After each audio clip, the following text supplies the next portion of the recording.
You're listening to 5 Minutes of English with Laura Pickens, a short podcast about the way we actually talk, like for real. You know, when you are president. Hi, my name is Laura. I'm an American living in Russia, and I am a speech coach. I help people speak English better, but in this episode, what I'm going to show you today will help you speak all languages better because this is something that we do in all languages. And that is when we use the word you when we mean I. This is called the generic you. And this is the most egregious example I've ever heard was when I heard Donald Trump say something like, you know, when you are president, you can get a Diet Coke whenever you want. He is specifically talking about himself. I have never been president. I have never wanted a Diet Coke, but yet he still uses the word you when he means I, but he is not alone. For me, having great conversations, which is basically what I do, is about sharing stories, and it's about sharing real things that we have done and felt. These are moments where I connect with the person I'm talking to. I share emotions with them. I feel their experiences. I want to know who I'm talking to. And when they speak in the generic you, it stands out like a sore thumb. And I want to show you what it feels like. So I'm going to give you an example. I want you to imagine that you are having a conversation with somebody. Maybe it's just a coworker, maybe it's an acquaintance, and they're going through a breakup. And they tell you this: you try so hard to make it work. You compromise, you forgive, you keep hoping they'll change. And then one day you just can't anymore. You walk away and it breaks your heart, even though you know it's the right thing. It sounds very emotional, but at the same time, distant. Why is this person saying you instead of I? In fact, let's listen to it again, but this time using I instead of you. I tried so hard to make it work. I compromised. I forgave.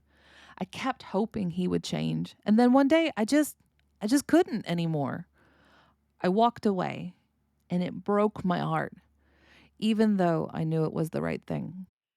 It's a subtle change, but the tone is so dramatic. Why do we use the generic you?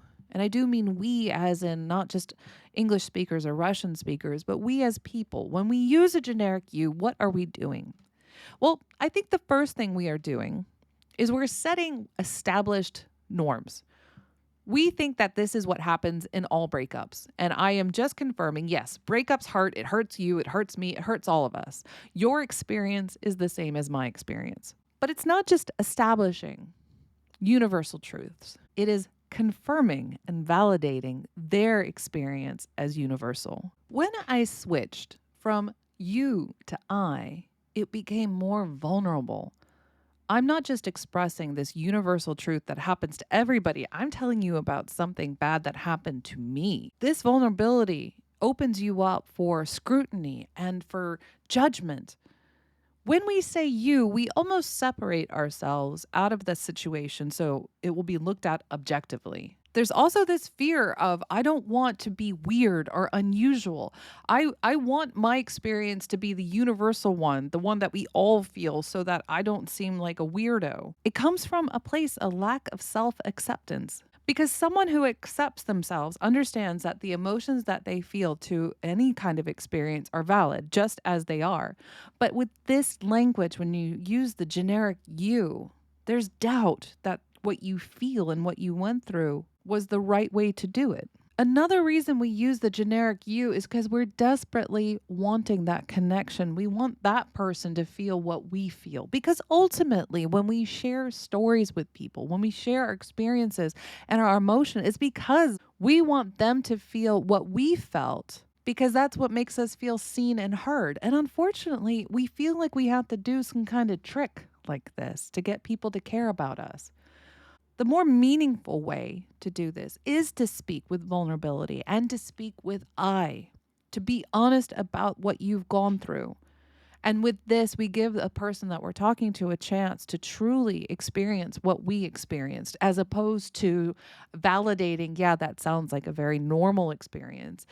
I feel what you felt because I feel it through your words. The generic you comes from a place of weakness. It comes from a place of lack of self-acceptance.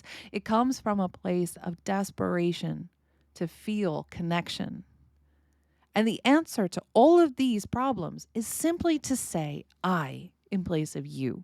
To be honest about how you feel, to be honest about what you went through. It's a small change, but it is a dramatic one. I encourage you, my listeners, to try to get rid of the generic you in all your languages and have better conversations. Have great conversations. Do you want to practice this with me? Do you want to have a great conversation with me? You can. Come join me in my private Telegram club.